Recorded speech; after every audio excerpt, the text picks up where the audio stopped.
क्या हुआ? बारिश आ सकती है, यूं कह रहा हूँ। कपड़े भीग जाएंगे तुम्हारे, अंदर बैठे हो तो कैसे कपड़े भीगेंगे?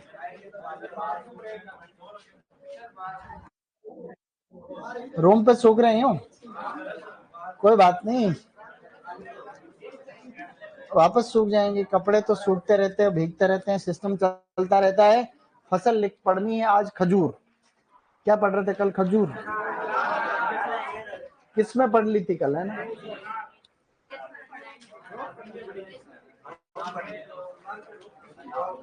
क्या है?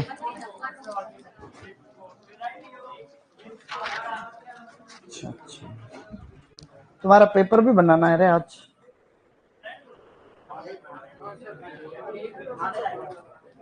लिखो कीट, अनार में लिखो कीट। अनार का मुख्य रोग कौन सा था? जीवाणु, अंगमारी। अब अनार का मुख्य कीट लिखना आप लोगों को। अनार का कीट लिखोगे बेटा, शाबाश। अनार की तितली, अनार की तितली जो कि इसका मुख्य कीट है, अनार बटरफ्लाई। अनार बटरफ्लाई, ओके। अनार की तितली सबसे खास कीट है इसका। इसको हम लोग कहते हैं ड्यूडोरिक्स आइसोक्रेट्स। देखो, ड्यूडोरिक्स, ड्यूडोरिक्स आइसोक्रेट्स, आइसोक्रेट्स, ड्यूडोरिक्स आइसोक्रेट्स, ड्यूडोरिक्स आइसोक्रेट्स।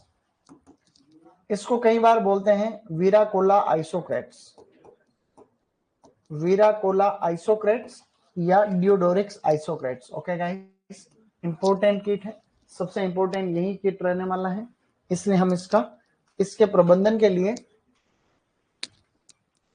बीमारी।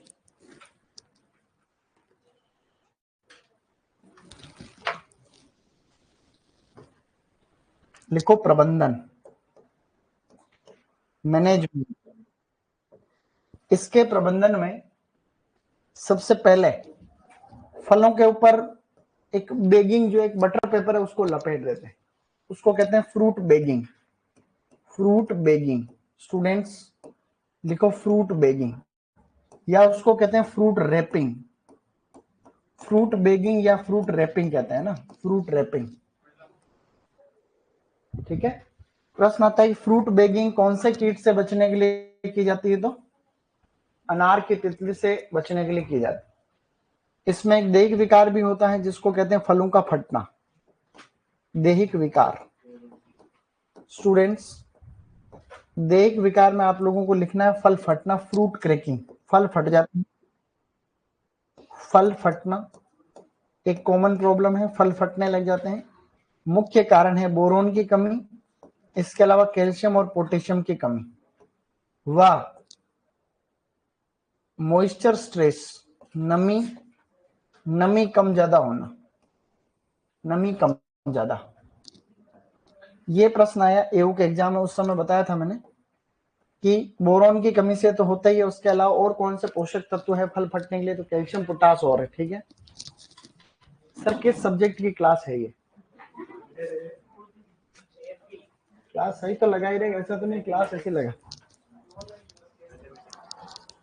ये कृषि पर्यवेक्षक वाला बैच है, इसमें हॉर्टिकल्चर पढ़ रहे हैं, ठीक है बेटा। तुम कौन से बैच के हो? यहां तक डन? तो अनार की तितली यानी अनार बटरफ्लाई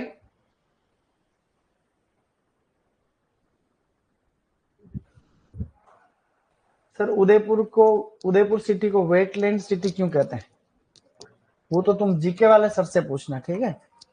हमको क्या ही पता रहेगा, हमको उदयपुर में थोड़ी ना रहते।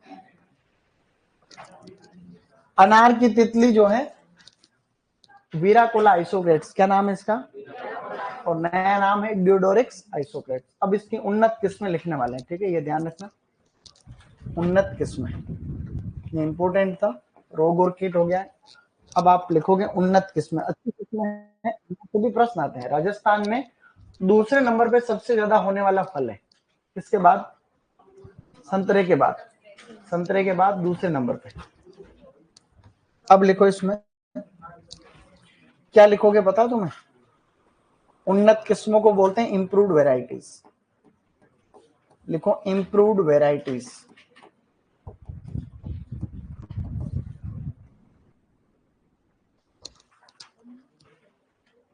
उन्नत किस्मों में सबसे पहले लिखना चालू करो, देखें अच्छी किस्म है ना, बढ़िया किस्म। सबसे फर्स्ट एक वैरायटी लिखो गणेश। वैरायटी लिखो बेटा गणेश। सबसे फर्स्ट वैरायटी लिखो गणेश। गणेश वैरायटी अनार की एक किस्म है अलांदी, उससे सिलेक्शन से डेवलप की गई। तो अलांदी से चयनित, इसमें लिखना है अलांदी से चयनित। अलांदी से चयनित। अलांदी से चयनित। अलांदी एक किस्म है, उससे सिलेक्शन के जरिए इसको डेवलप किया। ठीक है,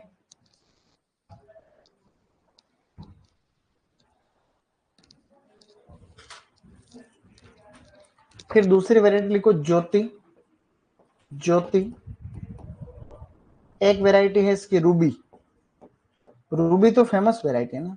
गणेश भी काफी फेमस वैरायटी, एग्जाम में गणेश भी आ सकता है। रूबी वैरायटी IIHR हसरगट्टा बेंगलोर से डेवलप की गई। IIHR हसरगट्टा बेंगलोर, जानते हो? IIHR हसरगट्टा बेंगलोर से डेवलप वैरायटी। बेंगलोर महाराष्ट्र, महाराष्ट्र थोड़े, बेंगलोर कर्नाटक। बेंगलोर महाराष्ट्र में नहीं है वहां। ऐसे बच्चे अभी ऑनलाइन वाले बोलेंगे सर आज तबीयत ठीक नहीं है, पहले तो बोल रहे हैं उदयपुर से हैं, हमको क्या पता उदयपुर के हैं हम, अब बोल रहे हैं बेंगलोर महाराष्ट्र में। रूबी एक हाइब्रिड है, 3 किस्मों के बीच का संकरण है। Ganesh into Kabul into Yercaud. Ganesh into Kabul into Yercaud. Ganesh into Kabul into Yercaud 3 किस्मों के बीच में संकरण है। ये पीजी में क्वेश्चन आ रखा है कि रूबी किस्म जो है वो रूबी किस्म जो है रूबी किस्म, ठीक है, यरकोद वैरायटी है, 3 किस्मों के बीच का संकरण है। ट्रिपल संकरण, संकरण जिसको बोलते हैं ट्रिपल क्रॉस हाइब्रिड। अब एक वैरायटी लिखनी भगवा सिंदूरी। सबसे फेमस वैरायटी तो यही है, भगवा सिंदूरी। भगवा सिंदूरी या इसको बोलते हैं मस्तानी। भगवा सिंदूरी, मस्तानी एक ही वैरायटी के 3 नाम। भगवा सिंदूरी ज्यादा फेमस नाम है। ये ऑल इंडिया में एक तरफा राज इस वैरायटी का। पूरे भारत में एक तरफा अगर कोई वैरायटी उगाई जाती है तो वो भगवा सिंदूरी सबसे इंपॉर्टेंट। हालांकि वैरायटी तो ये ऊपर वाली भी सारी इंपॉर्टेंट ही है, लेकिन इसके आगे लिखना है सर्वाधिक उगाई जाने वाली किस्म। इसके आगे लिखना है गाइस सर्वाधिक उगाई जाने वाली किस्म। सर्वाधिक उगाई जाने वाली किस्म भारत में सर्वाधिक उगाई, राजस्थान में भी सबसे ज्यादा यही उगाई जा रही है। भगवा सिंदूरी प्रश्न आएगा किसकी किस्म तो भी कर लेना, ठीक है। मस्तानी, मस्तानी, बाजीराव मस्तानी, यू नो बाजीराव मस्तानी। हाँ सबसे ज्यादा है। अब ये एक हाइब्रिड है, इसका भी संकरण याद नहीं रखना लेकिन लिखना है खाली। इसका भगवा सिंदूरी का क्रॉस लिखना है Ganesh into red Gul Shah red. Ganesh into red Gul Shah red. Ganesh into red Gul Shah red. Ganesh into red Gul Shah red. Ganesh into red Gul Shah red. Okay, तो ये 4 किस्में इसकी मुख्य किस्में। एक महत्वपूर्ण किस्म और लिखो, एक किस्म और लिखो बेटा शाबाश, मृदुल्ला। लिखो मृदुल्ला। एक वैरायटी और लिखो मृदुल्ला।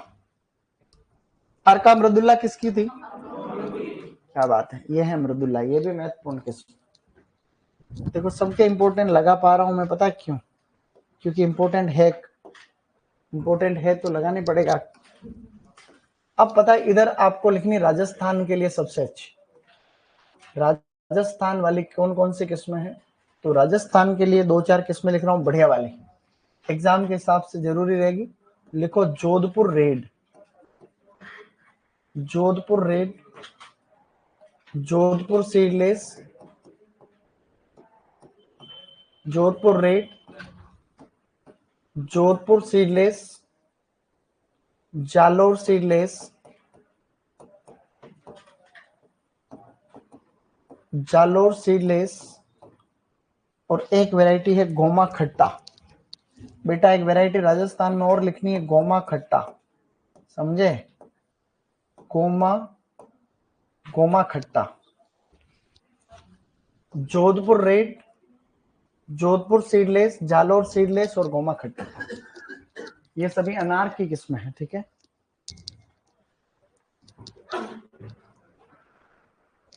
अब लिखो अन्य किस्में, ये तो मेन हो गई सब किस्में।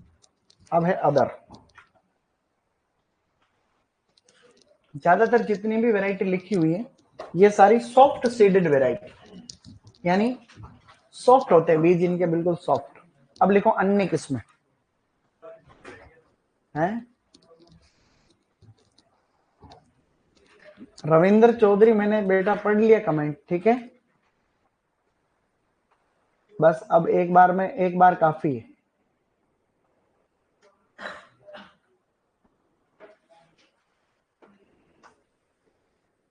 बस अब पढ़ाई करो, ठीक है, शाबाश।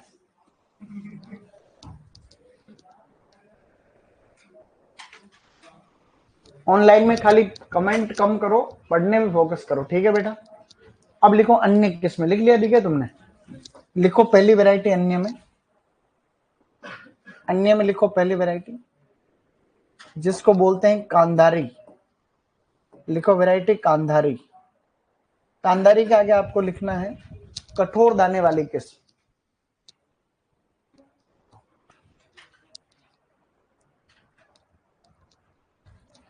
कांधारी के आगे लिखना है कठोर दाना। दूसरी लिखो ढोलका, ढोलका। कांधारी के आगे लिखना था कठोर दाने वाली किस्म, कठोर दाना। ढोलका के आगे लिखना गुजरात में प्रसिद्ध, गुजरात में प्रसिद्ध, गुजरात में प्रसिद्ध, ठीक है। ढोलका लिखना है, गुजरात में प्रसिद्ध है ढोलका, ढोलका वैरायटी गुजरात में प्रसिद्ध, ओके। फिर लिखो आगे एक वैरायटी लिखो वंडरफुल। वैरायटी लिखनी है गाइस वंडरफुल, वंडरफुल। वंडरफुल के बड़े आकार के फल रहते हैं, 700 ग्राम तक के फल, 700 ग्राम तक इनका वजन रहता है। अमेरिका से इंट्रोड्यूस्ड, यूएसए से इंट्रोड्यूस्ड वैरायटी। वंडरफुल वैरायटी के 700 ग्राम तक फ्रूट होते हैं।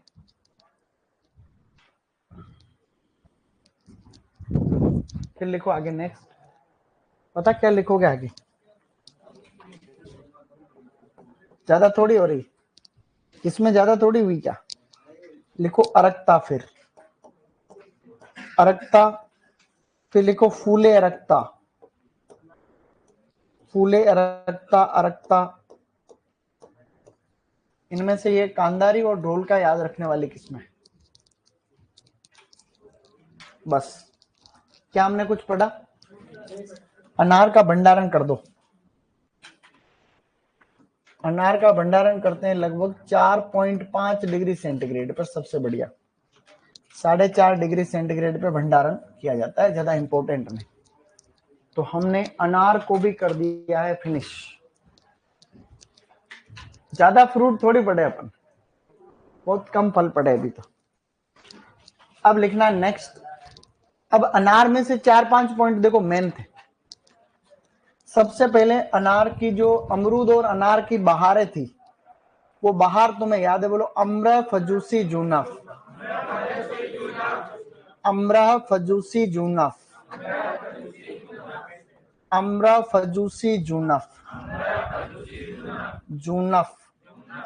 अम्बे बहार, मृग बहार, हस्त बहार, फरवरी मार्च, जून जुलाई, सितंबर अक्टूबर, जुलाई अगस्त, नवंबर दिसंबर फरवरी मार्च, अमरा फजूसी जूनफ, हो जाएगा यार। अमरूद में तो बाहर नियमन के लिए काम में लेते हैं Na प्लस यूरिया, और इसमें अनार में लेते हैं इथरेल। इथरेल 1 से 2 ml प्रति लीटर पानी में मिला के। इसका रोग था जीवाणु अंगमारी, जेंथोमोनास एक्सोनोपोडिस पीवी प्यूनिकी, जेंथोमोनास एक्सोनोपोडिस। अमरूद का मुख्य रोग था विल्ट, फ्यूजेरियम ऑक्सिस्पोरियम। एक्चुअली जहां पे आपने अमरूद में विल्ट लिखा ना, अमरूद में, वहां पे कभी कभी एक कवक और भी आ जाता है। क्या? अभी लिखना नहीं है उसको, वो 12वीं किताब में नहीं लिखा, वो हमारे पीजी में आ जाता है। बाद में कभी लगेगा जरूर तो लिख लेंगे, ठीक है? लिख लो, लिखो ऐसे, लिखो ग्लियोकेडियम रोजियम। अमरूद में जो विल्ट लिखा है वहां लिखना ग्लियोकेडियम रोजियम या रोजियस, ग्लियोकेडियम रोजियम या रोजियस।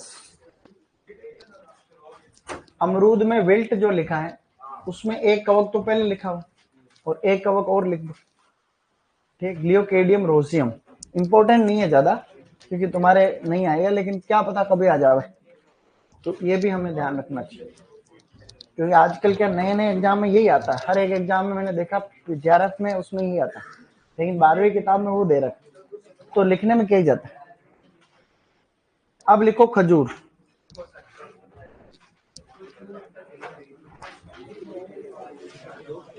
हाँ, विल्ट में लिखना था, इसमें लिखा तुमने।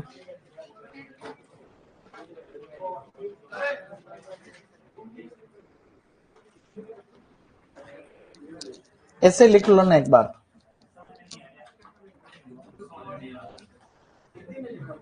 वार है।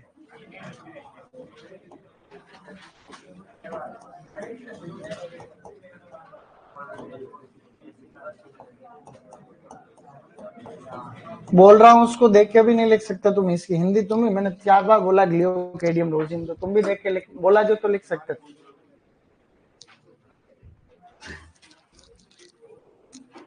सर आप लिखवा दो, वैसे भी हमें याद होने वाला नहीं है। हाँ तो याद करने की क्या बोल रहा हूँ, तुम तो कुछ भी याद मत करो, लास्ट में एक मंत्र बता दूंगा, उससे होगा तुम्हारा सिलेक्शन। लिखो खजूर, बेटा लिखो खजूर। खजूर को एक्चुअली बोलते हैं डेट पाम।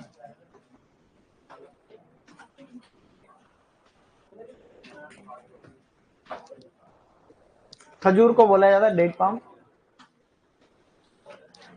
खजूर की खेती का जो वर्तमान में राजस्थान में लेवल बना है ना, वो वास्तव में बहुत शानदार है, और बहुत ही किसान इसको पसंद भी कर रहे हैं। खजूर काफी महंगे बिकते हैं। फ्रेश ताजा खाने वाली किस्मों का प्रचलन बहुत बढ़ गया अब, और मार्केट में 100-150 रुपए किलो से नीचे मिलते नहीं खजूर। जब खजूर आते हैं ना मार्केट में, वो काफी महंगे बनते हैं।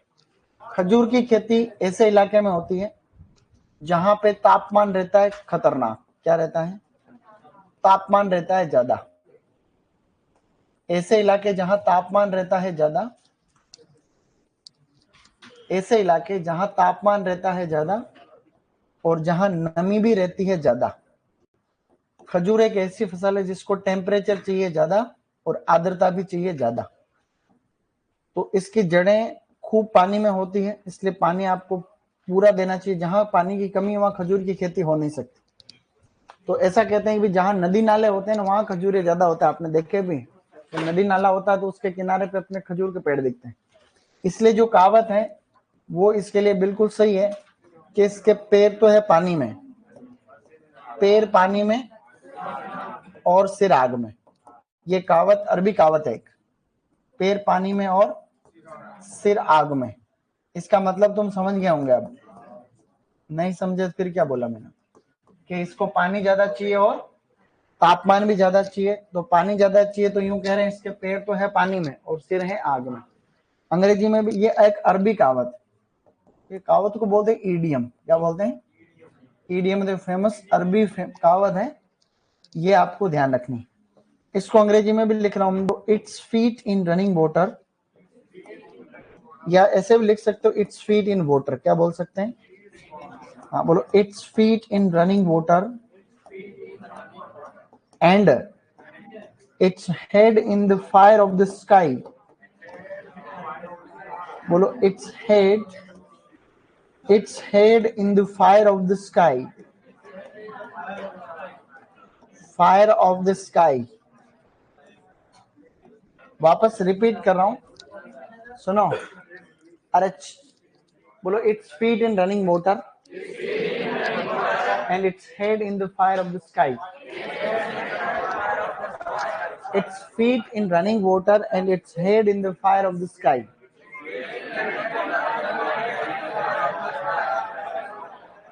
इससे हम लोग जो हैं, क्योंकि ये 100 साल तक भी इसका पौधा रहता है, इसलिए इसको हम कहते हैं शताब्दी फल कहते हैं, सेंचुरी फ्रूट। क्या कहते हैं?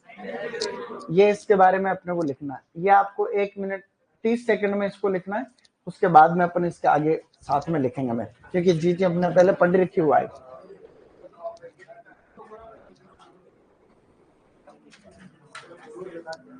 सर हमारे इधर तापमान तो रहता है लेकिन नमी का पता नहीं। तो नमी का पता नहीं, तभी तो हम उसमें पानी सिंचाई करेंगे ना, ड्रिप लगा देंगे उधर। ड्रिप सिंचाई से बहुत अच्छा होता है खजूर। खजूर उत्कृष्टता केंद्र जो सगरा भोज का जैसलमेर में, बहुत बढ़िया, शानदार। नाली में लगा सकते, लगाओ तो सही, लेकिन इसके आजकल टिश्यू कल्चर के पौधे आते हैं, खजूर के उत्तक संवर्धन के पौधे आ रहे हैं, एक पौधे के 6000 रुपए लगे। हाँ बस है नहीं, लेकिन फिर इसका रिटर्न भी तो है ना। पौधे बहुत शानदार, ए क्लास के प्लांट मिलते हैं, ए ग्रेड के। अभी पढ़ाऊंगा तुम्हें आगे, इसके आगे वही पढ़ रहे हैं पूरा। तो खजूर की खेती बढ़िया होती है। क्या कह रहे हो? लिखो, लिख लिया? अब लिखो इसका बोटनिकल नाम वगैरह। इंग्लिश भी लिखनी है कोष्टक में, कुछ तो सीख के जाओ। यहाँ कोचिंग करने के बाद में आदमी कुछ तो सीखता ही है, देखो सही नहीं? सीखने के लिए आए आप यहाँ पे। बिल्कुल अपने आप को सीमित मत करो, अपने आप को अपने यूं रेस्ट्रिक्शन मत लाओ कि मेरे को ये नहीं आ रहा, वो नहीं आ रहा। कि सीखने की कोई सीमा नहीं। देखो, तो अंश सीख के जाना है यहाँ से। जितनी ज्यादा चीजें सीख पाओगे वो भविष्य में काम आएगी तुम्हारे, क्योंकि सीखना बहुत आवश्यक है। सही नहीं? हम यूं नहीं कर सकते मैं तो फिक्स चीजें सीखूंगा, ऐसा थोड़ी कर सकते हैं। नहीं कर सकते, करना भी नहीं चाहिए।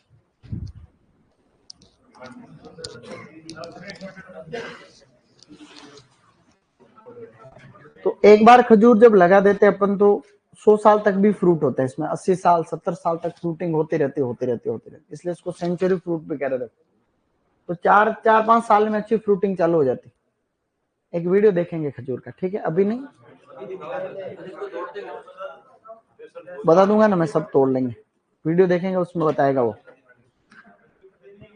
खजूर की खेती का वीडियो तो देखेंगे, अभी नहीं, वो तो मना आएगा तब देखेंगे।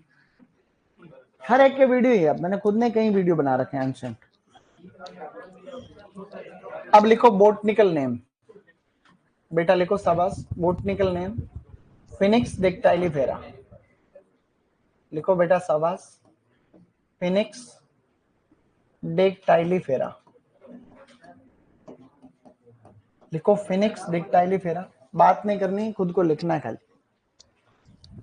फिर लिखना है कुल एरेकेसिया पामी, एरेकेसी या पामी, एरेकेसिया पामी।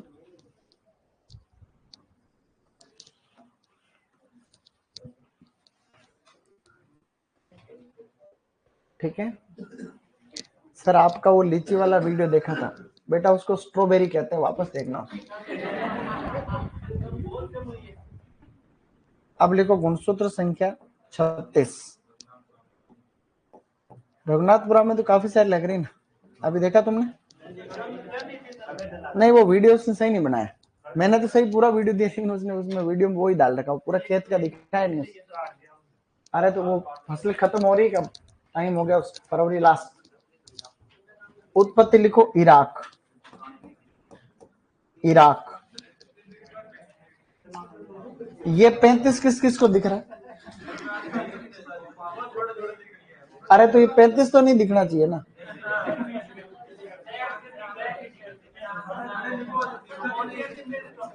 अब ठीक है, 35 थोड़ी दिखने चाहिए। चलो आगे लिखो फल प्रकार। फल प्रकार में लिखो ड्रूप, ड्रूप या अस्थिल। 12वीं किताब के अनुसार तो है ड्रूप या अस्थिल। और अगर ड्रूप और अस्थिल ऑप्शन में नहीं हो तो एक बीजीय बेरी करना, एक बीजीय बेरी। देखो एक बीजीय बेरी, स्टूडेंट्स देखो एक बीजीय बेरी लिखो। फिर खाने योग्य भाग पेरिकार्प, खाने योग्य भाग,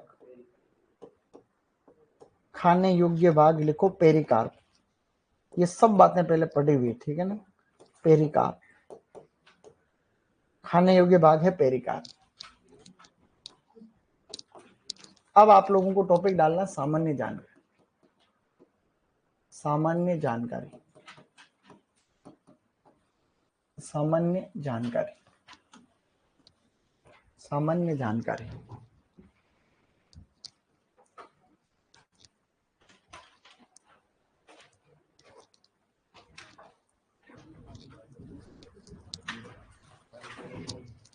सामान्य जानकारी में डन यहां तक आराम से।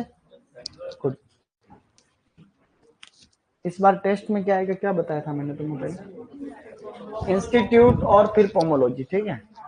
लेकिन देखना पड़ेगा क्वेश्चन कितने आ रहे हैं सभी बैच में। किस 30 भी आ रहे होंगे किसी बैच, सबके 20 ही, फिर हो जाएगा काम, फिर कोई दिक्कत नहीं। लिखो पहला पॉइंट, 1 किलो खजूर से, लिखो बेटा शाबाश,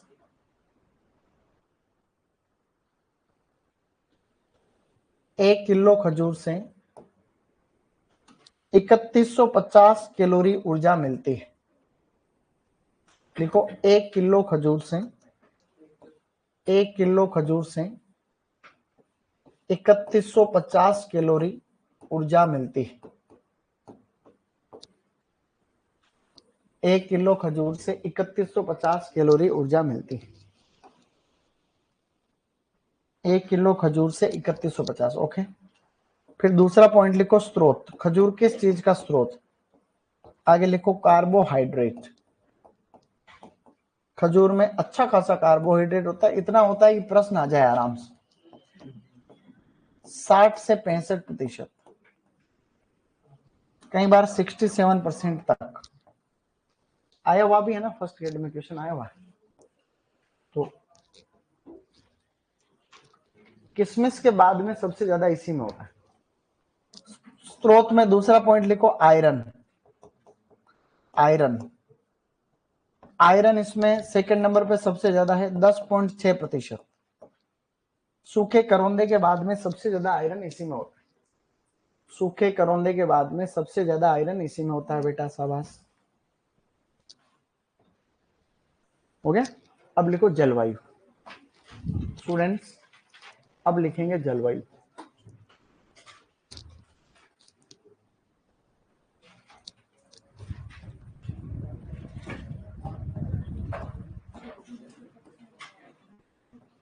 जलवायु में वो लिख लिया था सबने, जलवायु शुष्क जलवायु चाहिए, शुष्क, शुष्क व गर्म भी लिख सकते हो, शुष्क भी, शुष्क में गर्म भी शामिल है, ठीक है, शुष्क। इसकी अच्छी खेती के लिए ऊष्मा इकाई कितनी पड़ी थी हमने? हाँ, तो इसकी अच्छी खेती के लिए जो ऊष्मा इकाई चाहिए उसको बोलते हैं हीट यूनिट, हीट यूनिट। वो चाहिए 3300 डिग्री डेज, 3300 डिग्री डेज, ठीक है। इसकी अच्छी खेती के लिए ऊष्मा इकाई की आवश्यकता होती है 3300 डिग्री डेज।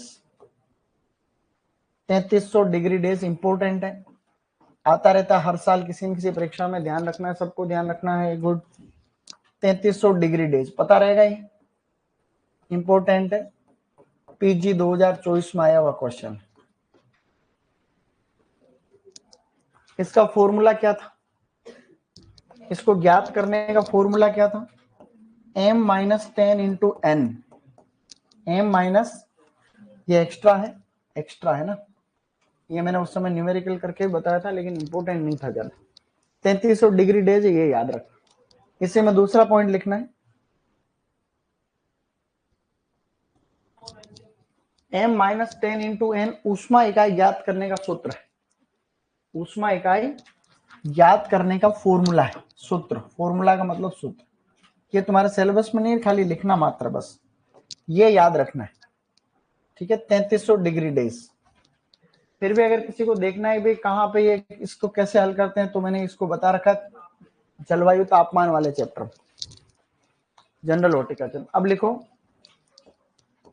पुष्पन व पकने हेतु तापमान, पुष्पन व पकने हेतु तापमान, पुष्पन और पकने हेतु तापमान, फ्लावरिंग और राइपनिंग के लिए तापमान जो चाहिए इसको 25 से 29 डिग्री सेंटीग्रेड, 25 से 29 डिग्री सेंटीग्रेड। शाबाश।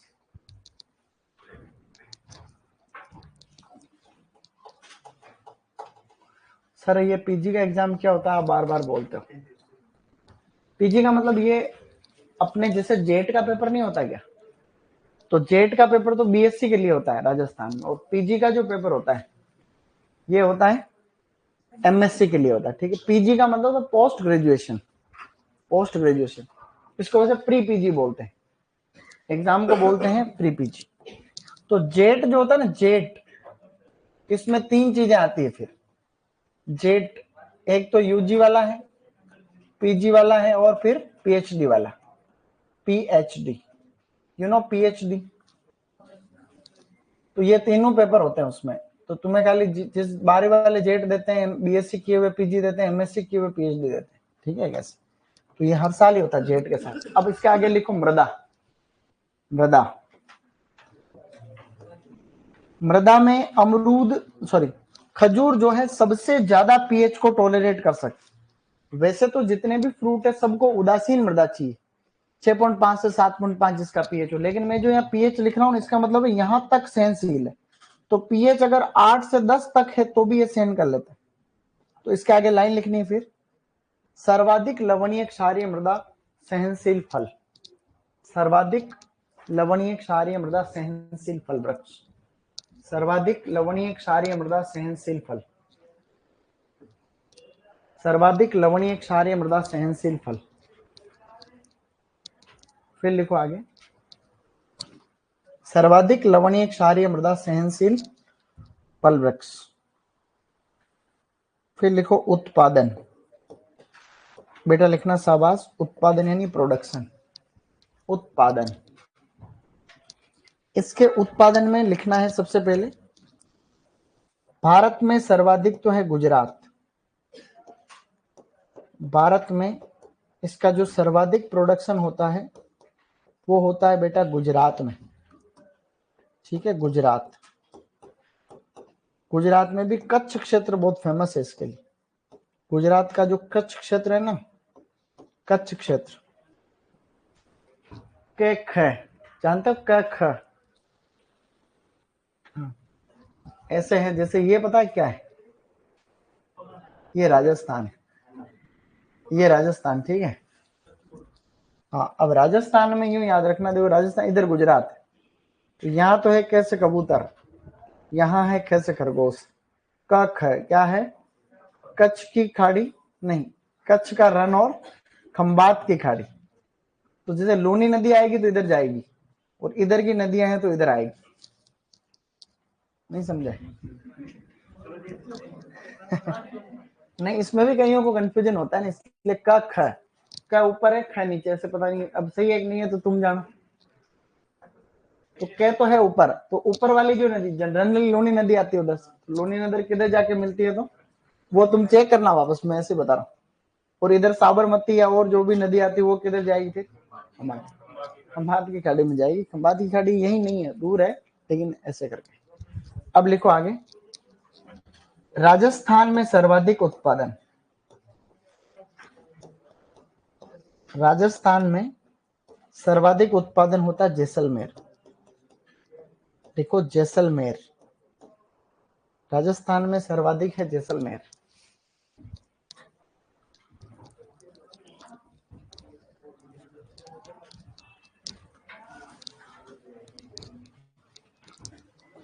ओके, अब आगे बढ़ना, लिखना संस्थान। अब लिखो संस्थान, इसी में कंटिन्यू चल रहे हैं, लिखना संस्थान। फटाफट लिखो, इसके बाद में बहुत काम की चीज पढ़ रहे हैं एक और। संस्थान लिख लिया। राष्ट्रीय खजूर अनुसंधान केंद्र, राष्ट्रीय खजूर अनुसंधान केंद्र, राष्ट्रीय खजूर अनुसंधान केंद्र, बिछवाल बीकानेर, बिछवाल, ऐसे लिखना है, बिछवाल बीकानेर, बिछवाल बीकानेर, राष्ट्रीय खजूर अनुसंधान केंद्र बिछवाल बीकानेर।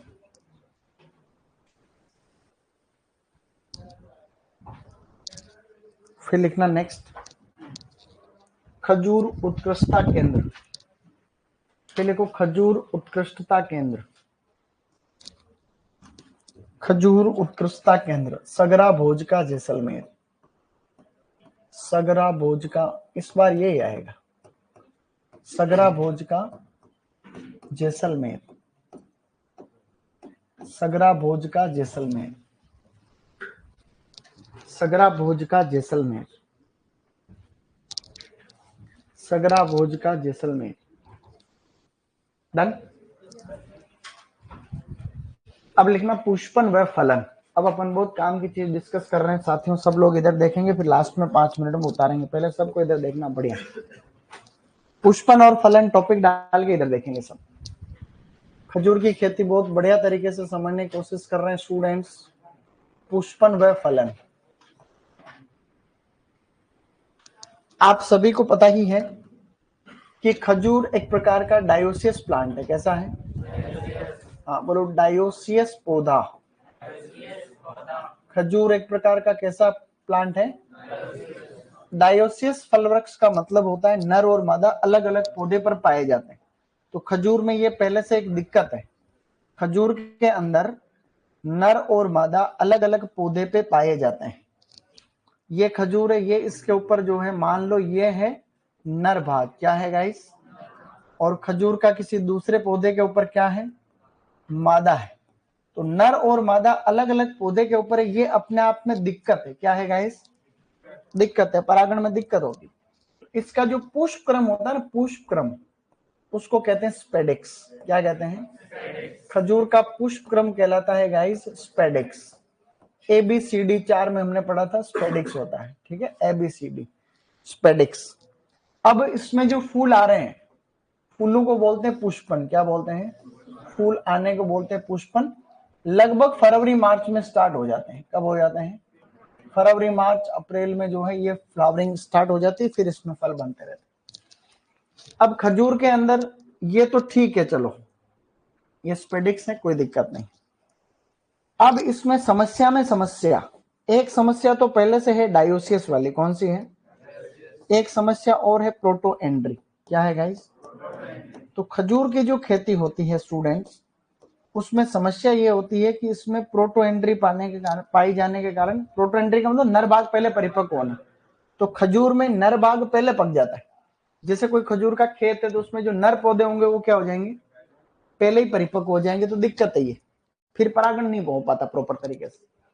तो ऐसे में क्या होता है, हम क्या करते हैं, खजूर के नर भाग को पहले अलग कर लेते हैं, खजूर के नर भाग को तोड़ लेते हैं। ये हमने क्या करा बताओ? ये खजूर का स्पेडिक्स है। क्या है गाइस? खजूर के स्पेडिक्स को हमने ऑलरेडी तोड़ लिया। जैसे ये मैच्योर हुआ, नर है ना, स्पेडिक्स का मतलब नर स्पेडिक्स, इसको हमने ऑलरेडी तोड़ के अलग कर लिया। और इसको तोड़ने के बाद में हमने क्या किया, कुछ अखबार वगैरह या कपड़ा बिछा के इसके ऊपर इसके पराग कणों को छिटक के अलग कर लिया, इसके पराग कणों को इकट्ठा कर लिया ये लो, और इसको किसी डब्बे वगैरह के अंदर हमने भर लिया। ये पराग कणों को हमने किसी डब्बे में भर लिया। अब जब भी मादा भाग तैयार होगा, क्योंकि प्रोटो एंट्री नर पहले तैयार होगा, 1 महीने बाद में मादा भाग भी तैयार होता है, लगभग 25 दिन 1 महीने बाद। तो फिर हम क्या करते हैं, इन परागकण, माना इतने सारे परागकण इकट्ठे होते हैं, परागकण तो इतने भी नहीं होते, परागकण बहुत ही कम वजन के होते हैं, ना के बराबर इकट्ठे होते हैं, कितनी मेहनत करते हैं तो कुछ ग्राम में इकट्ठे होते हैं। फिर उसमें मिलाते हैं आटा, अपन क्या करते हैं, आटा मिला के उसकी मात्रा बढ़ा लेते हैं। फिर जैसे ही लगभग महीने भर बाद में मादा भाग तैयार होता है तो हम एक ऐसा स्टिक लेते हैं, उसके ऊपर लगाते हैं रुई, क्या करते हैं, रुई लगाते हैं, रुई के ऊपर लगाते हैं वो आटा, परागकण मिला हुआ आटा। फिर हम क्या करते हैं, मादा भाग पे छिटकते हैं, क्या करते हैं, मादा भाग पे आज छिटका, 2 दिन का गैप दो, कुछ फूल और खुलेंगे और छिटकेंगे 2 दिन के, ऐसे 3-4 दिन में ये प्रक्रिया संपूर्ण की जाती है। इसको बोलते हैं हस्त परागण, क्या कहते हैं। तो प्रश्न आएगा कि भाई हस्त परागण किसमें करते हैं हम लोग, जिसको हम लोग कहते हैं कृत्रिम परागण, क्या कहते हैं गाइस, कृत्रिम परागण बोले तो आर्टिफिशियल पोलिनेशन या हैंड पोलिनेशन। तो ये प्रश्न आएगा कि भाई हस्त परागण किससे संबंधित है, तो ये खजूर से। अब ये जो हस्त परागण अपन कर रहे हैं, परागकणों को चिटक रहे हैं, इसका एक सकारात्मक प्रभाव पड़ता है फलों के निर्माण पर, उसको कहते हैं मेटाजीनिया, क्या कहते हैं, इसमें मेटाजीनिया लास्ट में एक शब्द लिखेंगे, उसमें मैं इसके आगे लिखा दूंगा कि पराग कणों का फलों की गुणवत्ता पर पड़ने वाला प्रभाव क्या कहलाता है। अब ये सब तो ठीक है, अब खजूर में ये जो फूल आने के बाद में जो फल बनने की प्रक्रिया है ना, जैसे ये जो फूल आ रहे हैं, तो फूल से फल बनने में 4 से 5 महीने लगते हैं। कितना टाइम लगता है, तो फूल से फल बनने की प्रक्रिया में लगेगा 4 से 5 महीने का टाइम लगेगा।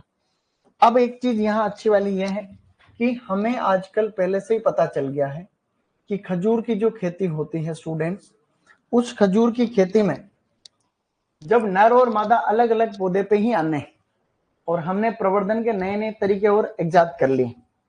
जैसे खजूर का प्रवर्धन किससे हो रहा था, एक तो विधि है ऑफ शूट, क्या था, तो खजूर का एक प्रवर्धन तो होता है ऑफ शूट के द्वारा, ऑफ शूट, समझ गए, ऑफ शूट, कम से कम वजन 6 किलो, कितना है, 6 किलो। दूसरा है उत्तक संवर्धन, उत्तक संवर्धन, हम चाहे तो बीज से भी कर सकते हैं प्रवर्धन, लेकिन बीज से प्रवर्धन करते हैं ना, तो नर निकलेगा या मादा निकलेगा उसका पता नहीं चलता। अगर हम बीज से लैंगिक प्रवर्धन करते हैं तो खजूर का बीज आगे चल करके नर पौधा बनेगा या मादा बनेगा इसका पता नहीं रहता। अगर आप ऑफ शूट से करते हो तो इस बात का पता रहता है, अगर आप नर वाले पौधे से ऑफ शूट ले रहे हो तो वो नर ही निकलेगा, अगर मादा पौधे से ले रहे हो तो वो आगे चल के मादा ही निकलेगा। उत्तक संवर्धन में भी अगर आपने उत्तर जो उत्तक लिया है वो नर पौधे से लिया है तो नर निकलेगा, मादा पौधे से लिया तो मादा निकलेगा, ठीक है। अब जब अपने को पहले ही पता चल गया तो आजकल जो खेती होती है ना उसके अंदर क्या करते हैं, नर नर को अलग ही लगा देते। भाई पहले इतनी टेक्नोलॉजी थी नहीं तो नर मादा का अनुपात रखना पड़ता था, नर मादा अनुपात रखते थे 1:10, कितना रखते थे भाई कि जो है कम से कम जो है 10 मादा पौधे के अनुपात में 1 नर हो तो ही परागण होगा, तो बीच बीच बीच बीच में नर पौधे रखते थे। अब ऐसा नहीं, अब क्या करते हैं, नर पौधे अलग लगा दिए, ये क्या है, ये नर पौधे, क्योंकि हमें पता ही है कि भाई नर पौधे निकलेंगे, और ये है मादा पौधे सारे। इस प्रकार से ये मादा पौधे हैं, तो जैसे ये नर परिपक्व होते हैं इनको तोड़ के हम परागकणों को इकट्ठा कर लेते हैं, परागकणों को इकट्ठा कर लेते हैं, फिर इनमें जो है परागण की क्रिया कर लेते हैं। ये जो किस्में अलग से साइड में लगाएंगे इनको कहते हैं पोलिनाइजर किस्म, क्या कहते हैं, पोलिनाइजर्स, क्या कहते हैं, ऐसी किस्में जिनको पराग कणों की सप्लाई के लिए लगाया जाता है उन्हें हम पोलिनाइजर कहते हैं। जैसे किस्म लिख रहा हूं, गनाबी नाम है उसका, बताया था ना पहले, गनाबी नाम जो है सबसे फेमस इसकी एक पोलिनाइजर वेराइटी जिसको हम काम में लेते हैं। तो अगर इसमें आपने प्राकृतिक रूप से परागण होने दो ना तब तो पर परागण हवा से होता है, जैसे जहां पे अपन नहीं कर रहे वहां पर भी तो खजूर लगते हैं थोड़े बहुत, तो वो जो लगते हैं वो उसमें नेचुरली होता है, क्या होता है, लेकिन अपन उत्पादन बढ़ाने के लिए किससे करते हैं, अपन हस्त परागण।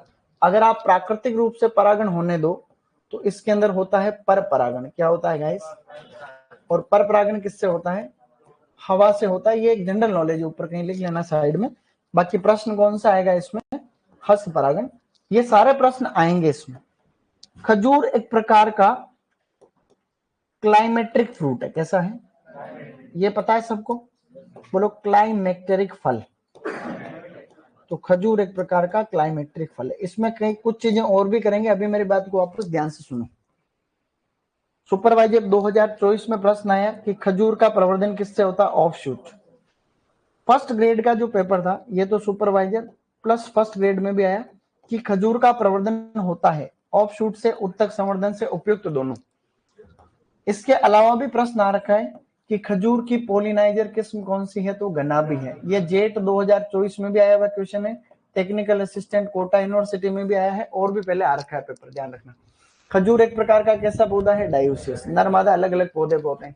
खजूर के पुष्पक्रम को क्या कहते हैं? स्पेडिक्स। फूल कब आते हैं? फरवरी मार्च में आते हैं, ठीक है। और इसमें प्रॉब्लम कौन सी है? प्रोटोएंड्री। इसके चक्कर में हम पराग कणों को पहले ही अलग कर लेते हैं हम लोग, नर भाग को हटा के, और फिर उनको बाद में हम लोग हाथ से परागण करते हैं, इसलिए इसको क्या कहते हैं अपन?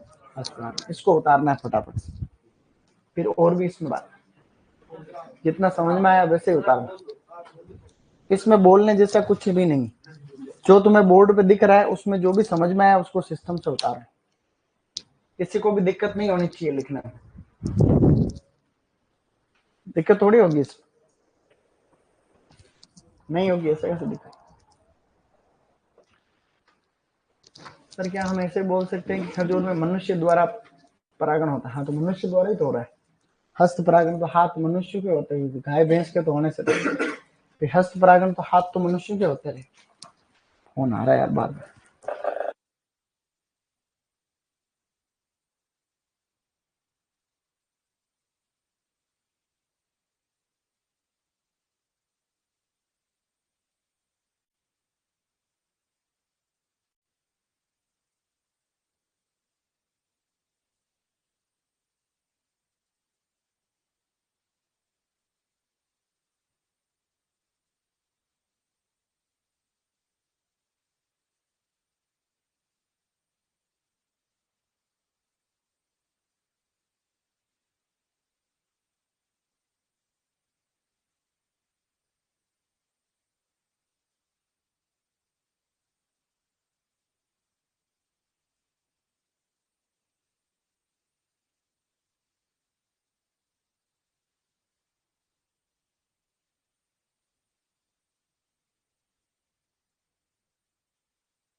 मेटाजीनिया में लास्ट में लिख लेंगे, टेंशन मत लो।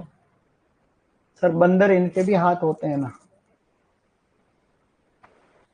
तुम्हारा में जितना दिमाग है ना उतना तुम लगाने की कोशिश कर रहे हो। तुम कमेंट कैसे करते हो ऑनलाइन वाले? तुम लिखना इतने इतने बड़े बड़े कमेंट तुम लिखते कैसे हो? तुम फिर पढ़ते कब हो? अरे कबूतर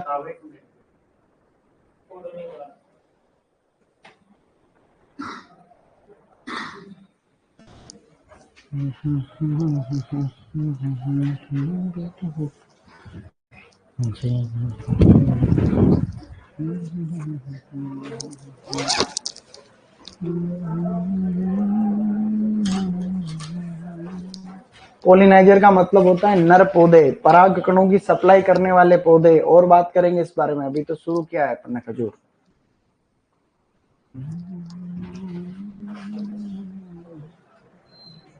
मेटाजीनिया में लाइन लिखना चाह रहे हो? पहले ये लिखो और बाकी बाद में और होती रहेगी बातें।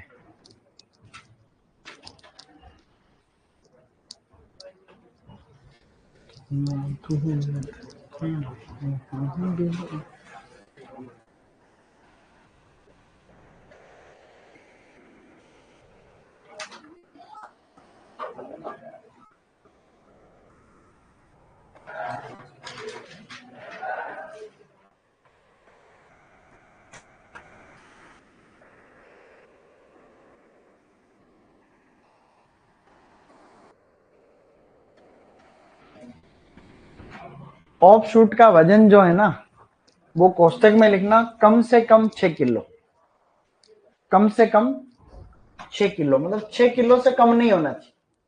ऑफ शूट के आगे लिख सकते हो कि ऑफ शूट का वजन 6 किलो से कम नहीं होना चाहिए, ठीक है।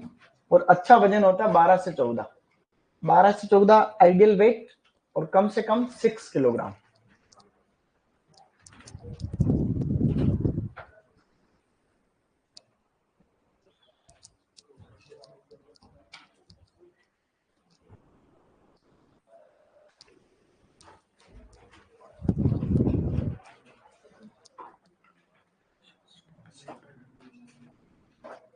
चले मेटाजीनियम लिखो, पराग कणों का फलों की गुणवत्ता पर पड़ने वाला प्रभाव, पराग कणों का फलों की गुणवत्ता पर पड़ने वाला प्रभाव, पराग कणों का फलों की गुणवत्ता पर पड़ने वाला प्रभाव, पराग कणों का फलों की गुणवत्ता पर पड़ने वाला प्रभाव, मेटाजीनिया, पराग कणों का फलों की गुणवत्ता पर पड़ने वाला प्रभाव। ओके गाइस, गुड, अच्छा लिखा तुमने आज, मस्त, मजे हो गया आज, सही नहीं? नहीं हुए क्या मजे? डेली होते हैं, यही तो बात है।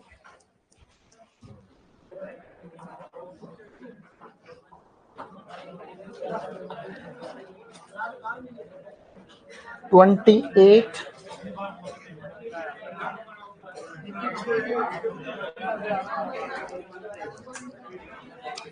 वीडियो तो कल देखेंगे रे। खजूर पूरा पढ़ने के बाद वीडियो देखा जाएगा।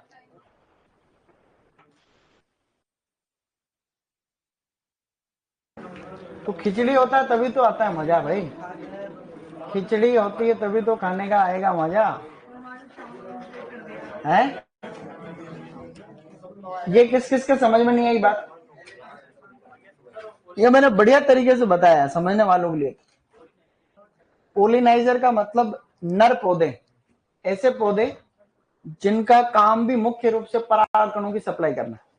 तो हम इधर तो लगा देंगे घनाभी वैरायटी, सारे घनाभी है और भी जो पोलिनाइजर वैरायटी होती है। फिर जैसे ही वो परिपक्व होगा, फिर हम उनके पुष्पक्रम को तोड़ के ले आएंगे, नर नर उनके परागकणों को इकट्ठा कर लेंगे और फिर उनमें से इन मादा भाग पे छिड़क देंगे परागकण। बगीचे के पास में ना, बिल्कुल बगल में, ऐसे, ठीक है, शाबाश।